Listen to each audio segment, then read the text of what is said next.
Update you on the status of our investigation into the child abduction that occurred yesterday.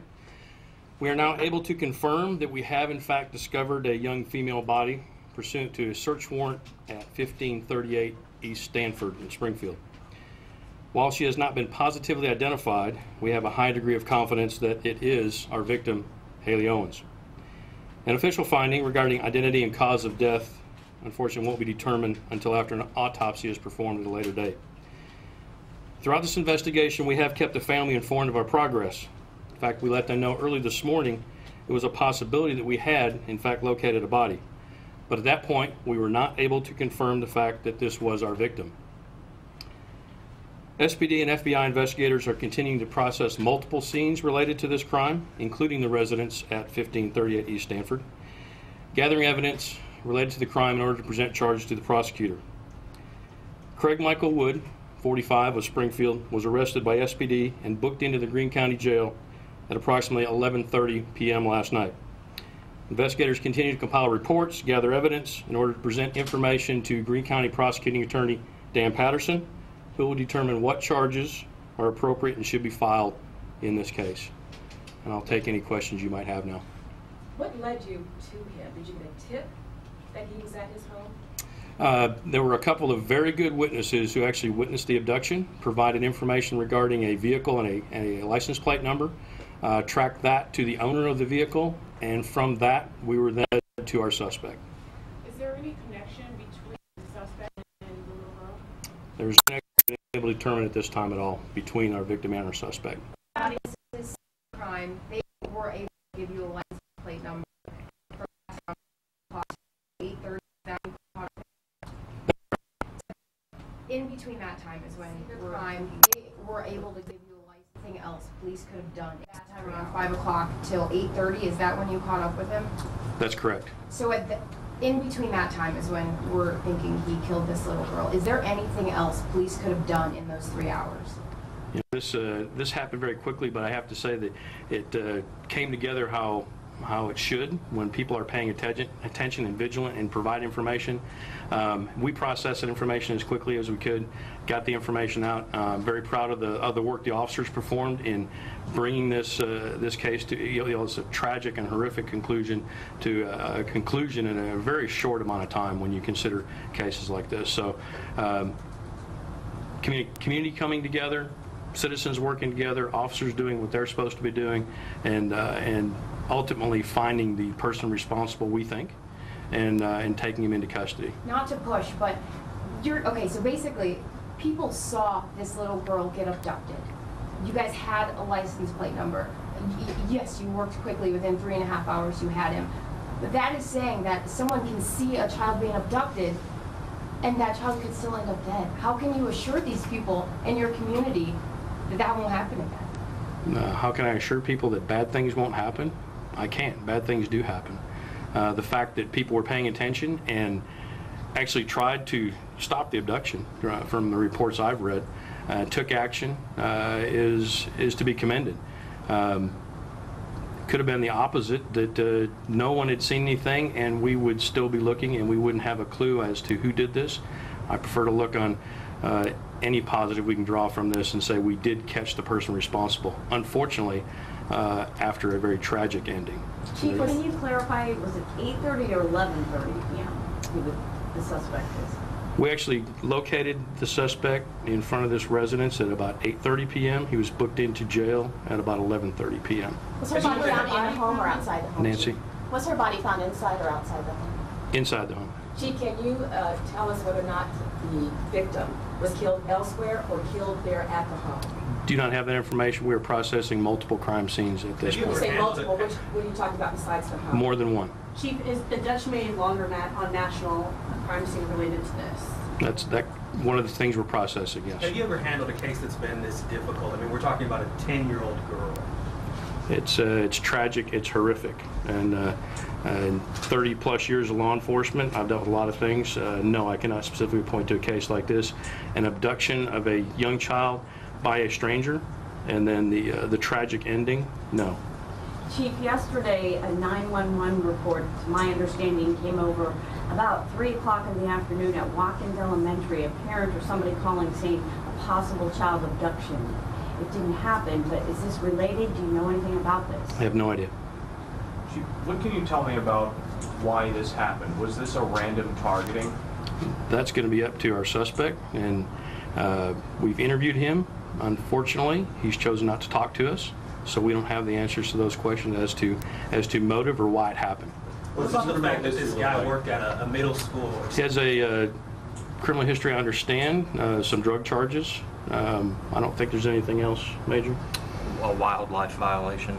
Okay, nothing related to something like this at all. What about the fact that he worked at a middle school and apparently was around children all the time for years? That is what I understand. He was an employee of Springfield Public Schools. Don't know anything about his employment there, and I would refer you to SPS to answer those questions. Is there any indication that anyone else was involved in this crime? Not at this point. Any indication that she was sexually assaulted at all? Do not know that. Was the police who found the body just like the home? Yes, ma'am. What was Haley doing when she was abducted? My understanding, she was walking down the street, correct? Correct. Major? Yes, sir. Can you tell us more about what witnesses saw? You say there are multiple good witnesses. What did they tell you about what happened? They had observed a vehicle in the neighborhood, circling the neighborhood. Also observed our victim, and at some point observed the vehicle pull up and have a conversation. The driver have a conversation with the young girl, and then if I remember the reports correctly, she initially ignored and then came back and spoke with the driver, at which time he suddenly jumped out or grabbed her and pulled her into the vehicle. Our witnesses said it happened just that quick out in the street, and then the vehicle sped off with her inside the vehicle. Do we know if she knew him from his teaching position? No indication at this point that they knew each other at all. Can you address the actions of the witnesses? You said some even tried to stop the abduction. Can you explain that further? The couple witnesses who observed it chased the vehicle on foot. Someone else actually got into a car and tried to follow the vehicle and lost it while calling 911 and getting us to respond. So more than one person was involved in trying to stop this, and unfortunately it didn't happen. And that they initially tracked to Ashbrook, correct? Where the owner of the vehicle was able to tell you they had loaned the vehicle to this person? Yeah. Or? We were able to find the registered owner of the vehicle, who then directed us to who might have the vehicle, yes. So is that some of the delay in that 3.5-hour window getting to Craigwood? A delay? I prefer to think that's pretty quick to identify and arrest someone in a crime of this magnitude. It's a process, and gathering information, running down leads, and working through the process. Yes, it took us 3.5 to 4 hours to do all of that. Any message for child predators who are out in our communities seeking to do these kind of things to kids? A message to a potential predator, it's not going to be something. It's not something we tolerate. It's not something we expect to happen in our community. This is a very rare occurrence. I'm hopeful. The fact that the community came together, it was very encouraging over the last 12 or 15 hours to see the responses from community members, citizens, social media, the news media, putting information out, and the concern that everyone has expressed for this little girl. I think we can take heart in that's really truly what our community is all about. Chief, can you clarify that was he found in the vehicle, in the house? Was that his house? Those kind of questions. He was found in the vehicle at the house, and yes, as far as I know, that is his residence. And Haley was in what grade at Westport? That I don't know for sure. Was he sleeping in the truck No, ma'am. when you guys found him? He was just trying in to the truck? flee? He drove up in the truck as officers were watching the residence. Did he try and flee? No. Was there any kind of commotion, or what happened? How did it? No. Investigators contacted him, had a brief discussion, and he actually agreed to accompany them to headquarters for questioning regarding this potential crime. Did he say anything at all? Did he confess in any way? My understanding is he refused to talk and asked for an attorney once he was at headquarters. Are there any unsolved child abduction cases that you may be looking at now with him as a suspect? Not in our community that I'm aware of at all. We have been in contact with the National Center for Missing and Exploited Children, and we'll certainly be working with them to see if there's anything along those lines, but not that I'm aware of. Any indication as to what could lead, presumably a man who's maybe never done this before and has worked with children since 1998 to one day? I have no idea regarding motivation and what would cause someone to do something like this. What was his disposition like when you contacted him? What was his facial expression like? What did he look? I wasn't personally there. I don't know. Did police have his home surrounded before he was arrested? No. Waiting for him? No. We're conducting surveillance on a couple locations. That was one of them. So it was the license plate that led him to him? It was. When will the autopsy be, the results be released? I don't have a time frame on that, Jim. The medical examiner Yeah, schedule. it's up to medical examiner's office, and I would refer you to them as far as when that might be completed. Has any kind of weapon been found? Not really at liberty to discuss any further details about the investigation as we move forward. Can you tell us where these other locations are that you're processing besides the house?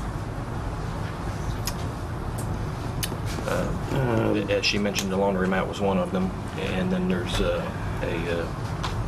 I'll say the abduction location is first. You mentioned a laundromat that might be connected to this, and then near the residence we found evidence during our initial very coordinated search of the area. So there's another location nearby there that we're looking at as well. The laundromat. It's on National. I don't have the exact address. Do you think he went there to wash clothes? Like maybe clothes he was wearing? I wouldn't surmise anything that this person did at this point. We're just trying to pull the information together, present the best case we can to the prosecutor's office so they can file the appropriate charges and see justice done at some point. Do you think drugs or alcohol may be involved? I have no idea. What It type sounds of- like you've been in close contact with the family throughout the night in this whole process. But obviously a lot of people up through the night, some searching for her, many worried about her. Why wait so long to let people know that you did find her body? You know, we were in close contact with the family, and that's our first priority, is to contact the family. I understand the communities need to know, the peoples need to know, but we didn't want to go off and make an assumption without having something to verify that. So the initial entry into the residence, officers discovered something that appeared that, yes, this might be our victim, but we weren't able to make any kind of a formal review of that and really even verify at that point that it might be a young girl or not. So did not want to raise or lower anxiety and fears, so took the cautious approach of we'll notify the family we might have something, but weren't going to tell anybody else until we could confirm at least that it was a person, and it was a deceased person, and it was a young girl. That we were able to confirm about 15 minutes ago, and that's why we're here announcing that now. Any further information regarding identification or any other question you might have, we will certainly make available at a later point. Any idea when the suspect will be making his first court appearance? I do not know. Chief, do you know what time, from what point you guys decided this was an Amber Alert? You input the information and the Highway Patrol sends it out. Do you have any idea that time frame? Yeah, we responded. We got on scene about 5 p.m. Lieutenant Pitts was the on-scene watch commander, and he determined very quickly that this was a very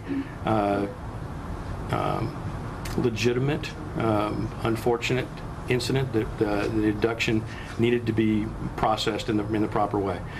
So at that point, we started gathering the information. We put information out as soon as we could, within an hour. Tag information, vehicle information, suspect information, and then followed a protocol established by the state to process everything to get it ready for an Amber Alert. Unfortunately, that's a time-consuming process, and there's a lot of information that has to be compiled and forwarded, and then we depend on the state to put that out. So I realized there was another delay after that, and I think the Amber Alert actually went out about 7 p.m.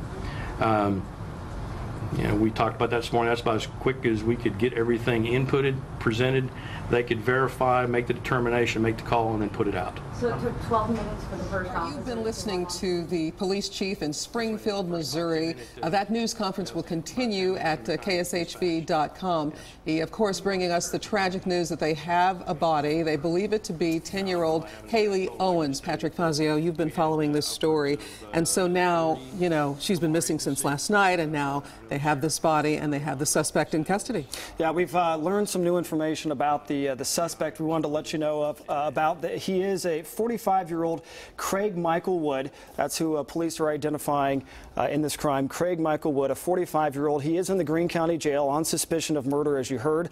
Now, Wood has been an employee and coach for Springfield Public Schools since 1998 and worked at the middle school there.